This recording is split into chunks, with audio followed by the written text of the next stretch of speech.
ज्योतिर्मय जगदीश तेजो में अपार परम पुष्पावन परम तुझको नमस्कार। सत्य ज्ञान आनंद के परम धाम श्री राम पुलक तो मेरा तुझे होवे बहुत प्रणाम। मुझे भरोसा राम तुम दे अपना अनमोल, रहूं मस्त निश्चिंत में कभी ना जाऊं दो। गुरु जी को करिए वंदना भाव से बारंबार, नाम सुनो का से किया जिसने भव से पार। युवा हमारी शक्ति है, हमारी ऊर्जा है। युवा बहुत आ रहे हैं, इससे हमारा मन प्रफुल्लित है, प्रसन्नचित्त है।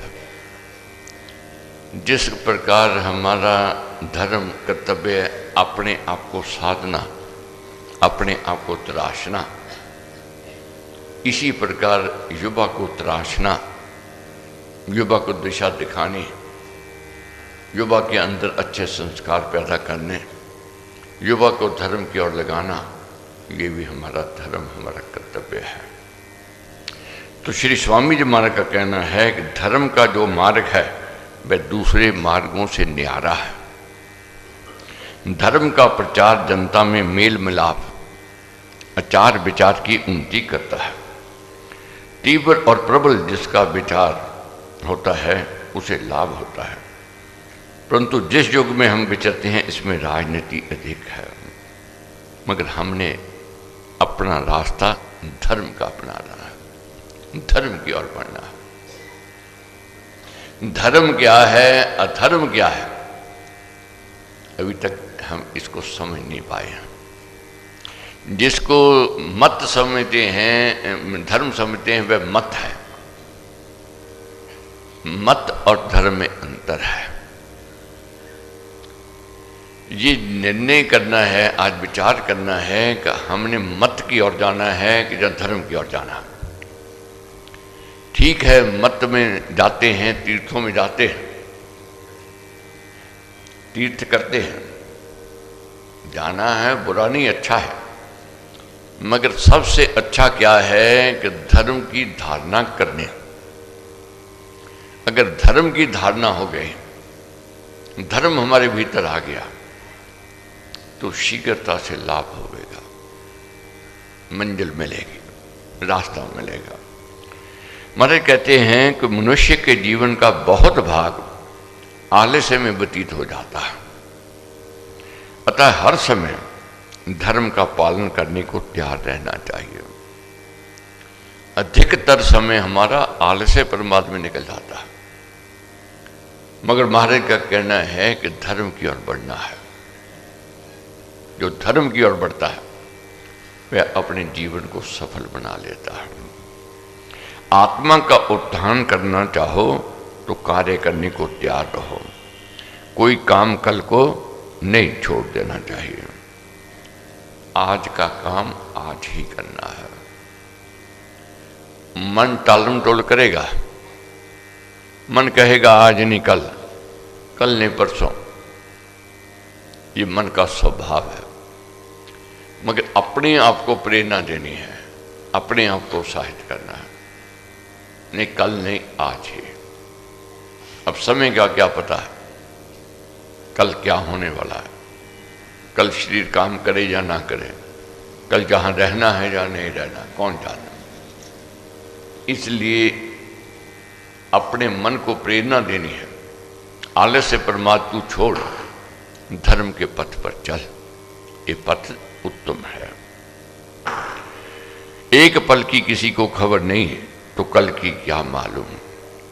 काल करे सो आज कर, आज करे सो अब।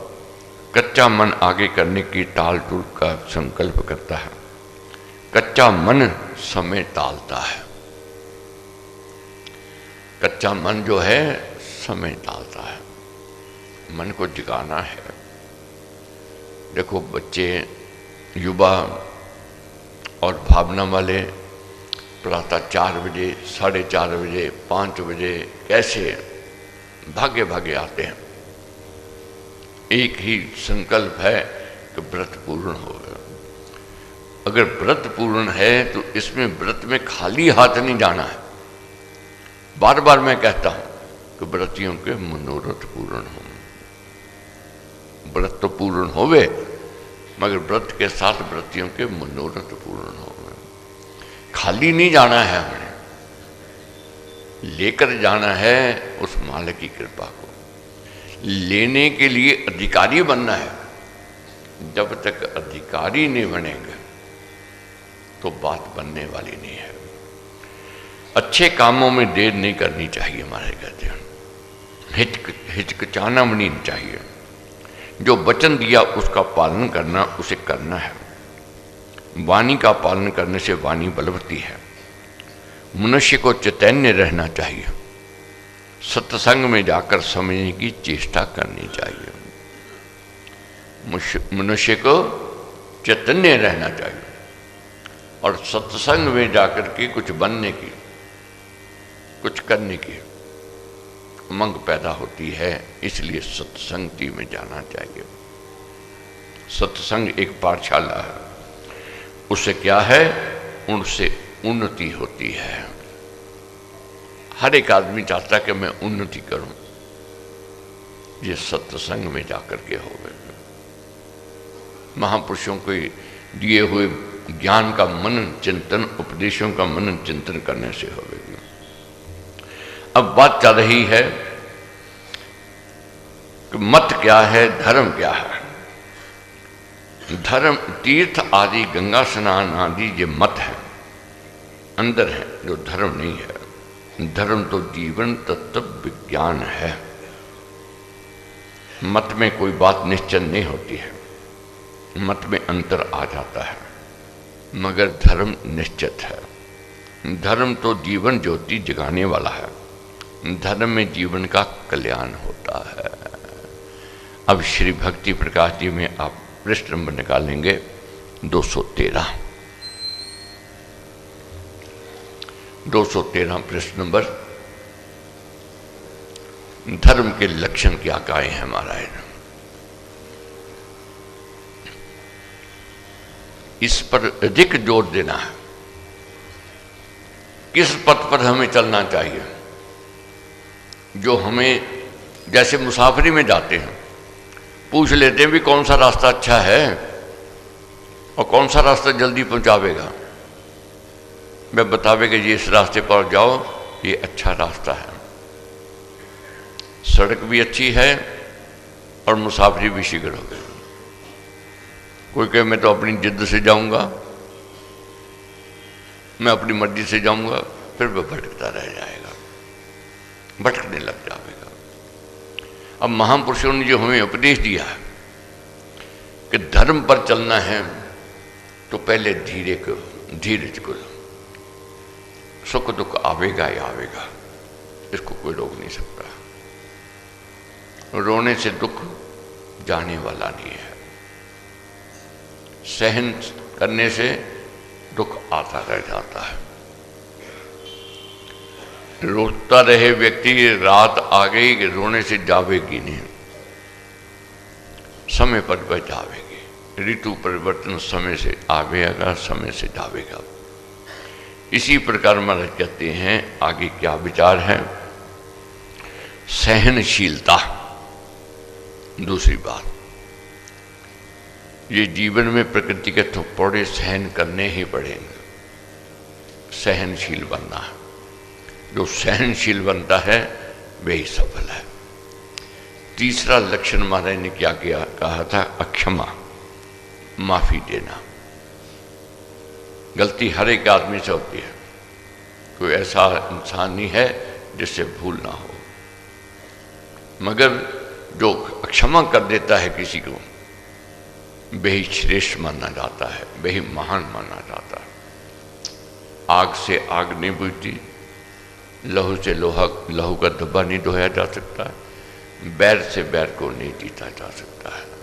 यहाँ तक हमने कल पढ़ा था। अब आगे बढ़ना है। तीसरा लक्षण दम सुख खानी, बोले मन को वश करवानी। दोहा नंबर है 11। क्या कहते हैं महाराज? तीसरा लक्षण दम सुख खाने, बोले मन को वश करवानी, सुचि समभाव भावना होवे, विमल विचार मलिन मन धोवे। सोच करके तोल करके बोलना है। अगर हमारे विचार उत्तम होंगे तो हमारा स्वभाव भी उत्तम होगा। बहुत बार कह देते हैं कि जी बोलना तो हम मीठा चाहते हैं मगर बोला नहीं जाता, गुस्सा आ जाता है। गुस्सा क्यों आ जाता है कि अंदर हमारे गुस्सा भरा हुआ है, हमारे विचार ऐसे बने हुए हैं। वे विचार बाहर निकलेंगे। इसलिए जो व्यक्ति अपनी वाणी को कंट्रोल में रखने का यत्न प्रयत्न करता है, उसका व्यवहार, उसका स्वभाव अच्छा होना आरंभ हो जाता है। बस सोच लेगा पहले कि मेरे को ये कहना चाहिए या नहीं कहना चाहिए, ये बोलना चाहिए या नहीं बोलना चाहिए। बहुत बार होता है हम उतावली में बोल देते हैं, अंत पछतावा होता है, अंत हानि होती है। मगर मारे कहते हैं जो शब्द एक बार वाणी से निकल जाते हैं, बिखर जाते हैं, फिर वह वापस नहीं आते। इसलिए बहुत सोच करके विचार करके, वैर द्वेष कुवासना छोड़े, पाप ताप का नाता तोड़े, सर्वदा मन वश करके ही विचारे। मन को वश करके विचार करना। मन तो उत्तेजित करेगा ही करेगा,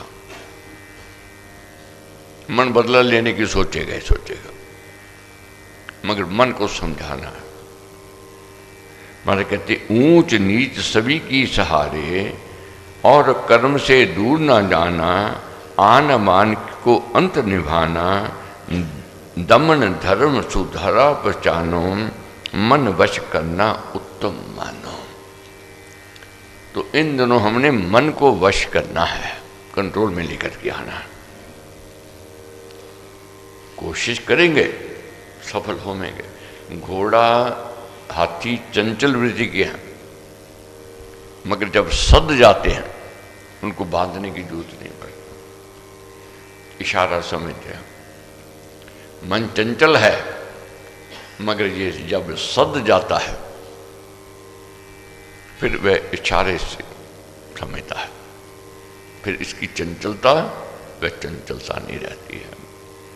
इसको सधाना है, हमने साधना है। हमारे कहते चौथा लक्षण चोरी निवारो, अन्य अधिकार कभी ना मारो, पराई वस्तु कभी ना छीनो, उत्तम धर्म का लक्षण चीनो। चौथा लक्षण कौन सा है? किसी का अधिकार नहीं लेना है। हम चोरी किसको समझते हैं कि जेब काट ली वह चोरी है, रुपया छीन लिया ले लिया वह चोरी है। चोरी और भी है, क्या है? मारे कहते हैं जेब काटना ही चोरी नहीं है, आत्मा की चोरी करना भी चोरी है, अधिकारों को चोरी करना भी चोरी है। हर एक प्राणी का अपना अधिकार है, नौकर का अपना अधिकार है, मालिक का अपना अधिकार है, पति का अपना अधिकार है, पत्नी का अपना अधिकार है, भाई का अपना, बहन का अपना अधिकार है, अपना अपना अधिकार है सबका। तो इसलिए अब किसी के अधिकार को छीनना लेना ये चोरी कही गई है। धर्म तो करे, तीर्थ तो जावे, बड़े बड़े उपवास भी करे, मगर दूसरे के अधिकार को छीने और कहे मैं परमेश्वर को प्रसन्न कर लूंगा, नहीं। परमेश्वर ठाकुर प्रसन्न होवेगा हमारे व्यवहार से, हमारे धर्म से। जब तक धर्म पर नहीं चलेंगे तब तक मालिक को प्रसन्न नहीं कर सकते। प्रभु ने कहा है कि हे अर्जुन, जो मेरी शरण में आता है, पापी से भी पापी है, अपराधी से भी अपराधी क्यों ना हो, वह शीघ्र धर्मात्मा बन जाता है। कैसे? जब वह धर्म का पालन करने लग जाता है। हमने धर्म का पालन करना है, धर्मात्मा ऐसे नहीं बन सकेंगे। चोरी करके रुपया ले गए, ठाकुर द्वारे बड़े बड़े उपहार भेंटे ले गए कि माँ को प्रसन्न करने जा रहे हैं या ठाकुर को प्रसन्न करने जा रहे हैं, ये अज्ञानता है, यही ना समझिए। जिसके उत्तम भाव उत्तम विचार हैं उससे माँ रिझती है। तो क्या कहते हैं महाराज, मुंह में कुछ कहना और हृदय में कुछ और, ये भी चोरी है। मुंह में कुछ बाहर कुछ, इसको भी महाराज ने चोरी कहा। अंदर बाहर एक होना चाहिए। तो महाराज कहते हैं राजा को अन्याय नहीं करना चाहिए। इसी प्रकार परिवार का मुखिया है कोई, उसको अन्याय नहीं करना चाहिए। मालिक को अन्याय नहीं करना चाहिए, वह न्याय करे, न्याय पर उसको चलना चाहिए। और महाराज क्या कहते हैं, जो व्यक्ति धर्म की ओर चलता है वही सफलता की ओर जाता है। पराई वस्तु कभी ना छीनो, उत्तम धर्म का लक्षण चीनो, सभ्य सजन में व्रत धारा, जन अनेक को जग से तारा, ग्रंथ पाठ में ईचा तानी, अर्थ उल्टना चोरी माने। इसी प्रकार ग्रंथों में को खींचतान करना या उसके अर्थ को उल्टा देना, वे भी चोरी कही गई है। बहुत बात है कि ग्रंथों के अर्थ भी उल्ट करते हैं, गलत व्याख्या में आते हैं, ये भी चोरी है। पंचम लक्षण शौच ही गाया, बाहर भीतर भेद बताया, हाथ पाम काया को शोधे, स्नान आदि से तन मन धोले। पांचवा लक्षण है शुद्धता, पवित्रता, तन की मन की भी और धन की भी पवित्रता, ये अति आवश्यक है। सफाई आचार बढ़ने से व्यवहार मंडल में शुद्धता, कम देना ये बेईमानी है। तोल में भी जो गड़बड़ करता है, जब बोल में गड़बड़ करता है, वह बेईमानी कर रहा है। तो तोल में बोल में हमारी शुद्धता होनी चाहिए। अविद्या से आकाश भी खराब हो जाता है, क्योंकि धर्म के ठेकेदार भी पैसे के लिए पापियों को मंत्र जाप बताते हैं। धर्म के ठेकेदार भी गलत पथ की ओर चलते हैं। मगर धर्म पर जो चलता है, सफाई का सदा ध्यान रखो। मन सत्य से शुद्ध होता है। मन कैसे शुद्ध होगा? जब हम सत्य पर चलें। धन की पवित्रता सब पवित्रताओं से बड़ी पवित्रता की गई है। धन की पवित्रता सबसे उत्तम मानी गई है। अगर धन पवित्र नहीं आवेगा, वह नरक की ओर ले जावेगा, दुख की ओर ले जावेगा, अशांति निराशा की ओर ले जावेगा। इसलिए नेक पवित्र कमाई आनी चाहिए।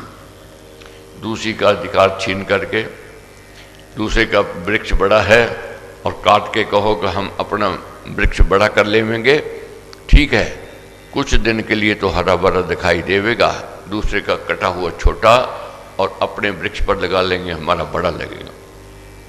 मगर देखते देखते वह वृक्ष सूख जाएगा। क्यों? जड़ से ताकत नहीं मिल रही है। मगर जिस वृक्ष को काट के लेकर के आए हैं, वह देखते ही देखते हरा भरा हो जाएगा। क्यों? उसको जड़ से ताकत मिल रही है। किसी का अधिकार छीन लावेंगे, दूसरे की दौलत छीन लावेंगे, वह रहने वाली नहीं है, ठहरने वाली नहीं है, वह निकल जाएगा। इसलिए सदा मालिक से मांगो, तू दे, तेरा दिया हुआ ठहरेगा, तेरा दिया हुआ रहने वाला है, तेरा दिया हुआ सुख देवेगा। उस मालिक से मांगना है। अपवित्र कमाई हृदय, रक्त, नाड़ी, तंतु, बुद्धि आदि को अपवित्र करती है।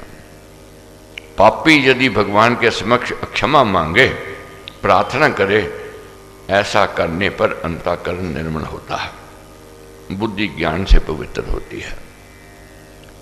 पाप हो जाए, गलतियां हो गई, कौन ऐसा जैसे गलती ना हो। अब कोई बात नहीं, जहां से जागो वहीं से सवेरा, प्रायश्चित कर लेना है, क्षमा मांग लेनी है। मालिक क्षमावान है, दयावान है।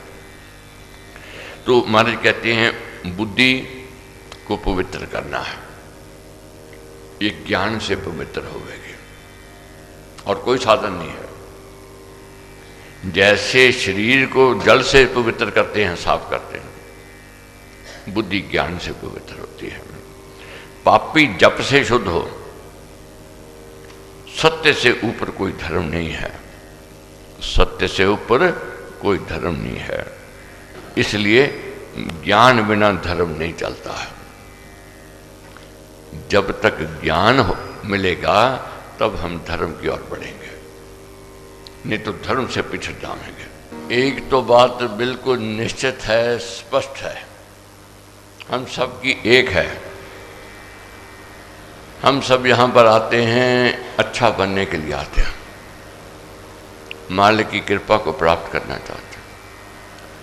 हम में से कोई भी ऐसा नहीं है जो पाप करना चाहता हो, मगर हमसे फिर भी पाप हो जाता है।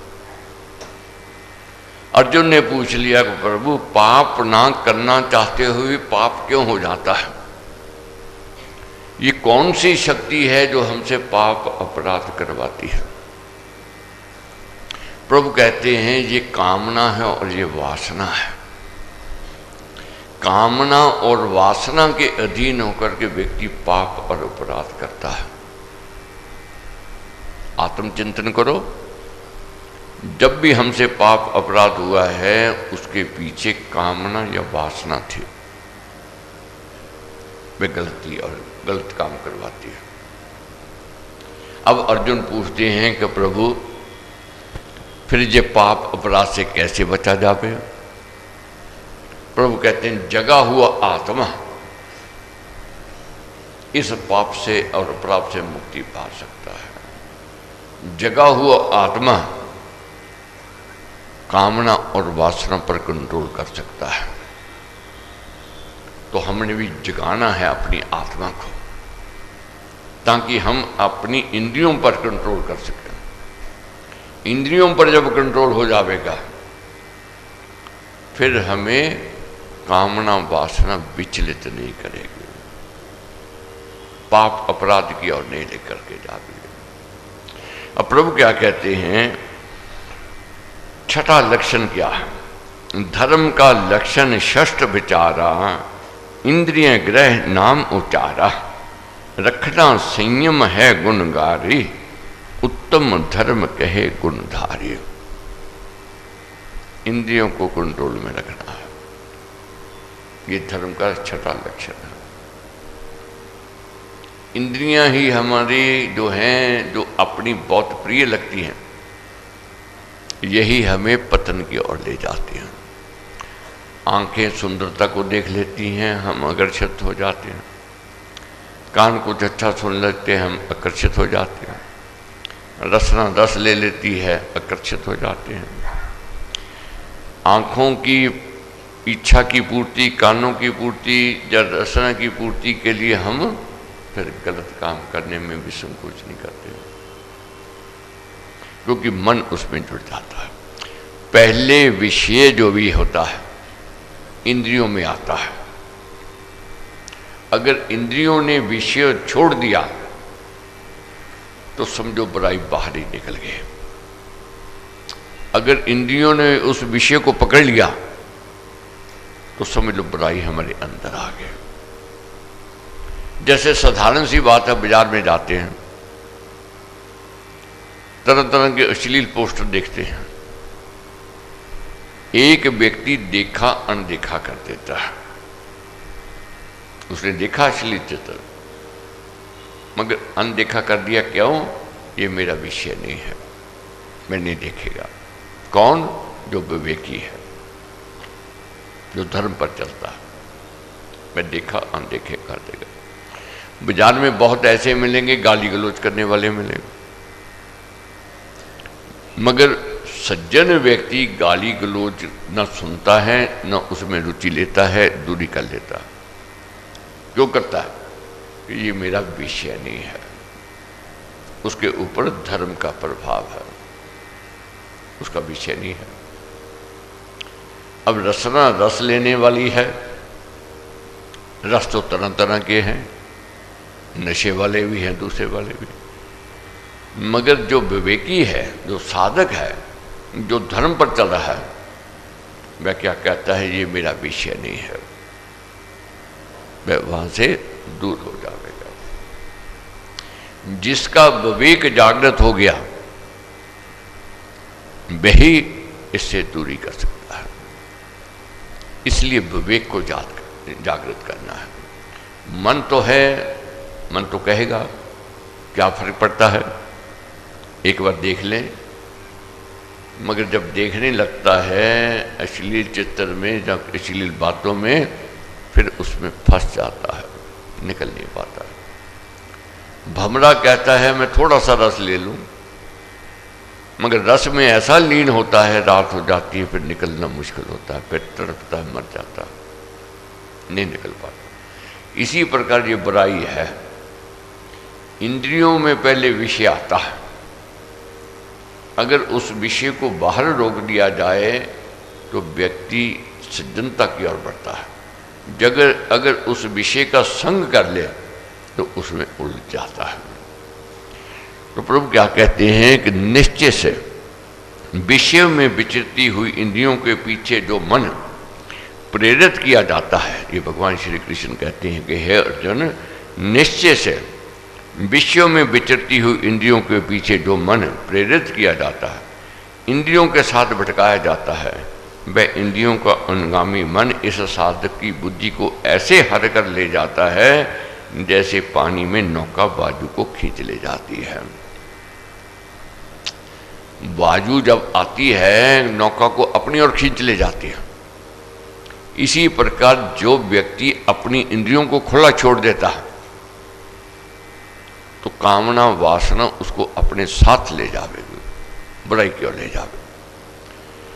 अच्छा चालक जो है नौका को कभी खुला नहीं छोड़ेगा, नौका का कंट्रोल अपने हाथ में रखेगा। चाहे मुसाफरी उसी ओर कर रहा है जिस ओर जाना है उसने, पानी का बहाव उधर ही है, मगर चप्पू अपने हाथ में रखेगा। क्यों? वह जानता है कि अगर मैंने चप्पू छोड़ दिया, कंट्रोल छोड़ दिया, ये मेरी नौका दिशाहीन हो जाएगी। अच्छा चालक जो होता है गाड़ी का स्टीयरिंग अपने हाथ में रखता है, नहीं छोड़ेगा। अच्छा चालक जो होता है उसका हर समय ध्यान क्लच और ब्रेक पर रहता है। अच्छा चालक जो होता है उसका हर समय ध्यान आगे पीछे दाएं बाएं रहता, ताकि मेरी गाड़ी आउट ऑफ कंट्रोल ना हो जाए। और उसको ये भी ध्यान रहता है कि दूसरी तरफ से कोई चालक आ रहा है, वह कहीं एक्सीडेंट ना कर जाए या गाड़ी के आगे कोई आ ना जाए, वह सजग रहता है, सचेत रहता है। इसी प्रकार जब साधक विवेक की ओर बढ़ता है, धर्म का प्रभाव उस पर होता है, वह अपनी इंद्रियों को कंट्रोल में रखता है, वश में रखता है, उन इंद्रियों को खुला नहीं छोड़ता है। मनोमुखी मनुष्य का मन इंद्रियों के साथ विषयों में दौड़ता रहता है।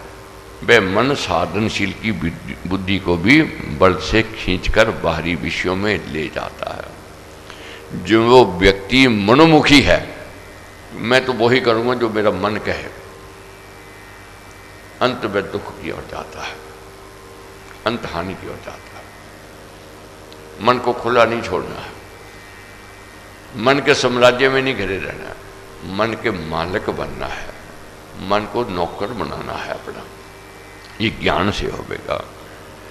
मगर जो व्यक्ति मन के अधीन हो जाता है, जब बुद्धि ऐसे मन के अनुसार भटकने लग जाए तो अंतर्मुख होना, प्रशांत चित्त रहना, स्थिरता और समता को लाभ करना कठिन होता है।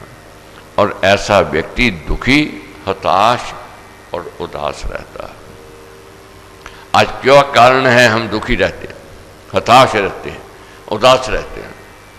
मन के अधीन हैं, इंद्रियों को खुला छोड़ा हुआ है। पहले विषय इंद्रियों में आता है, मन उसमें रस लेता है, पहले बुद्धि रोकती है उसको कि नहीं तेरा विषय नहीं है, मगर मन बार बार आग्रह करता है बुद्धि को कि नहीं मेरे को रस लेना है। और जब बार बार बुद्धि के पास संपर्क करता है मन, फिर बुद्धि का भी हरण हो जाता है। पहले बुद्धि रोकती है, फिर बुद्धि युक्ति बताने लग जाती, चल मैं तेरे साथ ठगी करती हूँ, चल तेरे साथ तेरे मैं मनोरथ पूर्ण करता हूँ।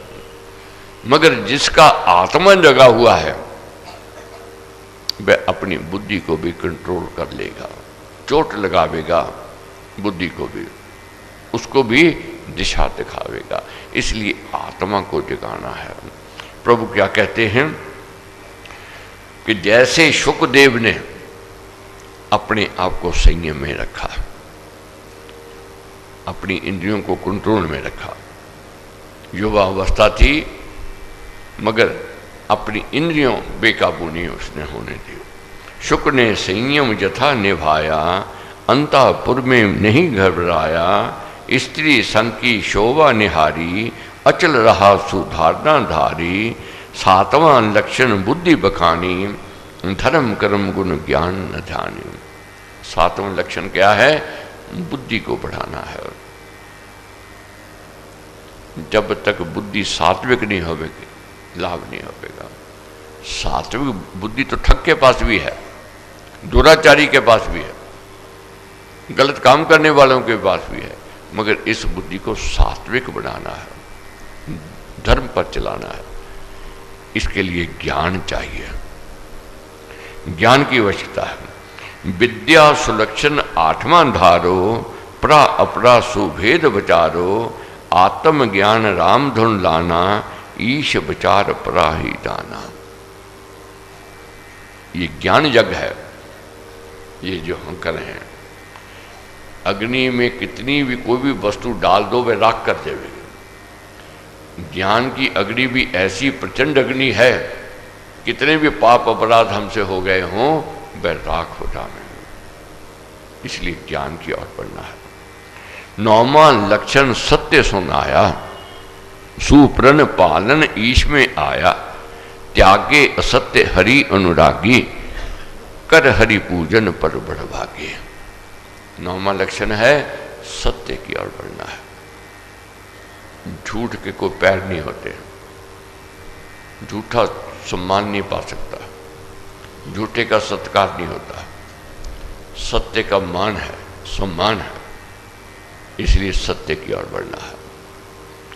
10वां लक्षण जो है, जो हमारे घर में बैठा है, क्या है? 10वां क्रोध कर्म को त्यागे, कुटिल कठोर कथन से भागे, मधुर वचन शुद्ध कर्म द्वारा, सबसे मेल करे हरि प्यारा। क्रोध से बचना है। क्रोध तो अग्नि है, माचिस पहले खुद जलती है फिर दूसरे को जलाती है। क्रोधी पहले खुद जलता है फिर दूसरे को जलाता है। क्रोध के बचने के लिए महाराज ने क्या कहा है? कठोर वचनों से बचना है, सबसे प्रेम प्रीति करनी है, सबसे नज़दीकी करनी है।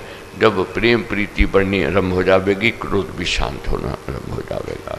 10 लक्षण का धर्म जो पाले, वीर धीर हो कर्म निभाले, कर्म योगी ज्ञानी सन्यासी, वह बेही सुख धाम का वासी।